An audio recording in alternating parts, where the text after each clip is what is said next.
Christmas movies are the worst. Every Christmas movie ever made is terrible and bad, and everyone knows this. But what if we lived in a universe where Christmas movies were actually good? Today we're going to be taking a look at the worst Christmas movies ever made, and I'm going to be explaining how I would fix these terrible films. Keep in mind, all of these movies I'm going to be discussing are the worst movies ever made, and if you happen to think that any of them are objectively good, you're objectively wrong. It's a Wonderful Life, more like It's Not a Wonderful Movie. The movie follows the titular character George Bailey as he struggles to get into the holiday spirit considering his dad dies and he's forced to take over his business or else Harry Potter will take over the town and also he has a wife and children, A magical angel from space pops in and kills him, causing him to realize that Christmas would be much worse without him around, and a bunch of people give him some money and it's a true Christmas miracle. So what are the problems with this film? First off, it's in black and white. Ew. Everyone knows that you shouldn't make a movie in black and white unless you're Zack Snyder, so to start, this movie should be in color. Next, I think the main character should be named Michael Jenkins. This would make him a much more relatable character to me personally because my name isn't Michael Jenkins, but some days I wish it was. Also, let's set this film in Hawaii. The current setting of this film being in a small town just doesn't really make a lot of sense if you think about it. Next, I think the angel should be changed to Michael Jenkins' butler, who is secretly a secret agent from Britain. This change would give the angel, Butler, a more personal connection to the main character. We should also change Michael Jenkins' wife's name to Michelle Jenkins. Biggest change I want to make is instead of Michael Jenkins' brother going to war, it should be his 3 brothers going to war. I recommend we name these new characters Mo, Larry, and Shemp. That way, we're a bit more invested in these characters. The final change I'd like to make is to take out the scene where the old man is drugged and slaps Michael Jenkins on the head. I don't like that scene. Now, if this was to be a modern reboot or retelling of this Christmas classic, I propose that Michael Jenkins be played by Robert Pattinson and Michelle Jenkins be played by Kristen Stewart. I feel like both of these actors really embody the characterization that the original actors brought to these roles. The Polar Express is a very strange movie. It's one of those movies that in many ways is technologically impressive. However, at times this movie looks really bad. The characters are often expressionless and void of life. One easy fix to this film would be simply to make it live action, just film all the actors in front of a green screen, maybe throw in a couple real sets in the mix and call it a day. However, I don't think that's the right thing to do. I think this movie's animation is beautiful and should not be tampered with. I also love the storyline. A train that kidnaps children on Christmas Eve to bring them thousands of miles from their family is such a wholesome concept. And that bit with the hobo on the train with his sock drink is delightful and makes me smile every time. But this movie is still pretty awful, and for one reason alone: the voice acting. All of these actors are terrible and bad. They got the Daryl guy from Spy Kids to star as the main character, and he just sounds like he's in a Spy Kids movie. All of the acting in this movie is pretty bad, except for one person whose show-stopping performance steals the show: Tim Hanks. He's great, simply a masterful voice actor, and he completely owns every scene he appears in this film. That is why I propose that Tim Hanks voice every character in this film. From all the children on the train, to the elves, to that weird creepy elf singer at the end. Tim Hanks would be great if he voiced every character.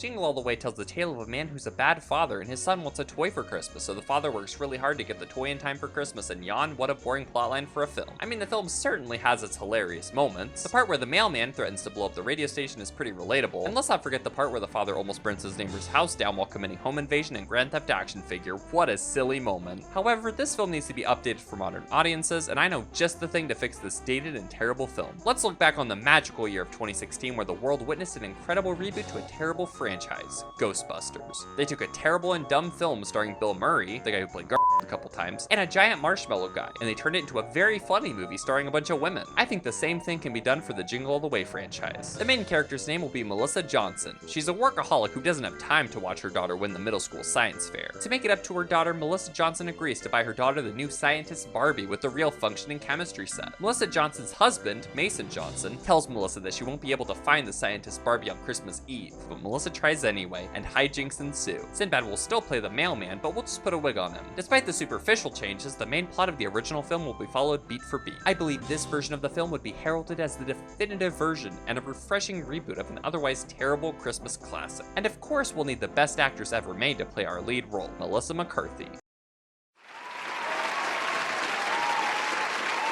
Welcome to Storytime with Afro Jim.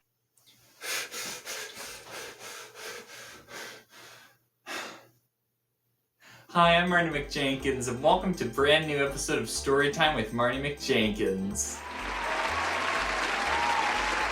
Welcome to Storytime with Marty McJenkins. Afro Jim wanted to be here, but unfortunately he just couldn't because nobody can seem to find him.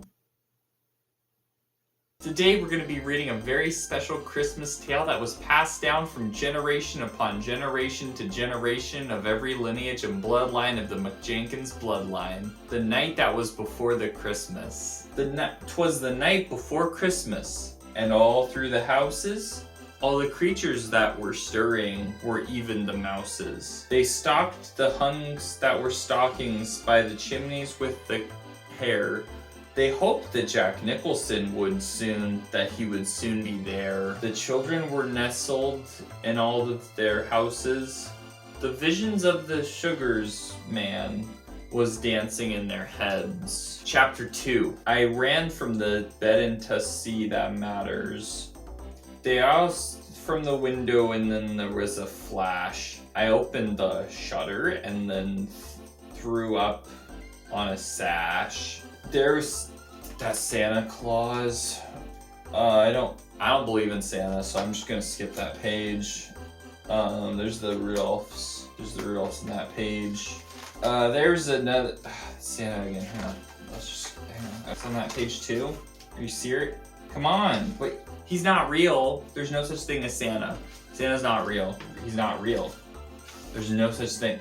Finally, there's a page without the Santa Claus.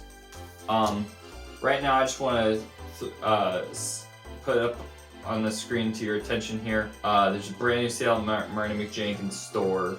It's a Christmas sale. Buy one Christmas, get one Christmas free. Check it out at the McJenkins Supply House. But when you go to McJenkins Supply House, don't look at any of our storerooms or supply closets. There's nothing or no one in there. Don't even think about looking in any of those. There's nothing there. Happy holidays and Merry Christmases and Merry Christmases. The Santa Claus, starring Tim Allen from Toy Story, he played Buzz Lightyear, is one of the most Christmas movies I've ever seen. Not only is Tim Allen in this one, he's also Santa Claus, wow! But how did he become Santa? Well, the original Santa fell off the roof and Tim Allen put on his coat, so he became Santa. That's it. The implication of the old Santa having to die for the new Santa to take his place with no consequence whatsoever is very interesting. However, I feel like this is a very tame and cheap way out of an otherwise interesting plot point. There's no conflict. One Santa dies and another takes his place. So let's shake things up a bit. Scott Calvin receives a letter in the mail saying that he has been chosen to become the new Santa. However, he must defeat the current Santa Claus in combat in order to take his place. I think this new dynamic would be very interesting. Seeing Scott Calvin and Santa Claus engaged in a game of cat and mouse, one trying to outsmart the other, resulting in an epic battle on top of the Empire State Building, that's what Christmas is all about. In the film Ernest Saves Christmas, Ernest Saves Christmas. I think the film should actually be called Ernest Doesn't Save Christmas, and in this new version of the film, Ernest will not be saving Christmas. And no, I will not be elaborating further.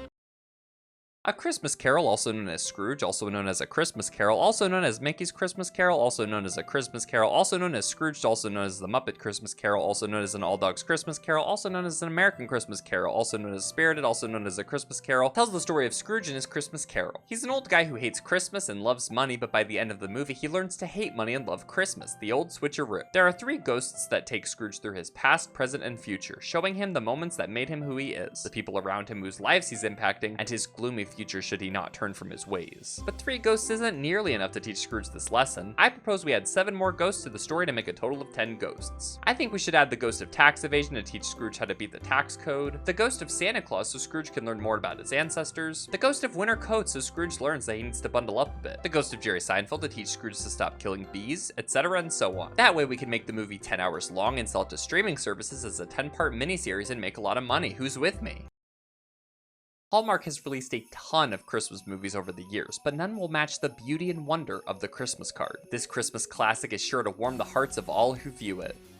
Unless you actually have a brain and think about how bad the movie is. The Christmas Card is as generic of a Hallmark film as they come. Cody's a military guy that falls in love with a girl named Faith in a small town where Faith's rich and snooty boyfriend Paul shows up and threatens to ruin the holidays. Until Paul and Faith break up so Cody and Faith can make out next to a bridge, roll credits. Ed Asner is in this one. Here's the main problem with this film. The quote, rich snooty boyfriend Paul is actually the most rational character in the film. Faith's family invites a complete stranger to stay with them during the holiday season without knowing anything about him besides the fact that he's in the military. The film shows us, the viewers, that Cody's in the military and that he's a super caring and compassionate guy, but Paul doesn't know any of that. All he knows is that there's a guy, a complete stranger mind you, moving in on his girl, and Paul has every right to be concerned. However, Ed Asner really wants Faith and Cody to get together, so he manipulates the entire situation to get the result that he wants. And that's not a very healthy mindset to have about your daughter. So let's fix this film. Cody is now a crazed lunatic who wants to take advantage of some kind-hearted people right before Christmas. Our film follows Paul's perspective as he arrives on the scene and follows mainly his perspective for the rest of the film, ultimately proving his concerns to be justified, as Cody's actions threaten to ruin Christmas for Faith and her family. Instead of talking about this hypothetical film for 3 hours, which I could easily do, how about you go and watch this version of the film for yourself? That's right, the definitive cut of the Christmas card exists and is now available over my third channel, Pladly Plus, the best streaming service now for the low price of $20.99 per month. Before you watch any videos over on that channel, please send me $20.99 over fax or telephone call, whichever is more convenient for you. Or if you'd rather just send me your credit card in the mail, I would accept that as well. Don't worry, I'll only charge you once per month unless I see a copy of B-Movie Game DS at my local Walgreens. And that is how I would fix the worst Christmas movies ever made. Watching all of these holiday classics has reminded me of my one true Christmas wish. For the last 11.5 years of my life, I've been dreaming about becoming an elite skateboarder, like Tony Hawk. And I think it's about time I make that dream a reality. I'll catch you losers at the skate park.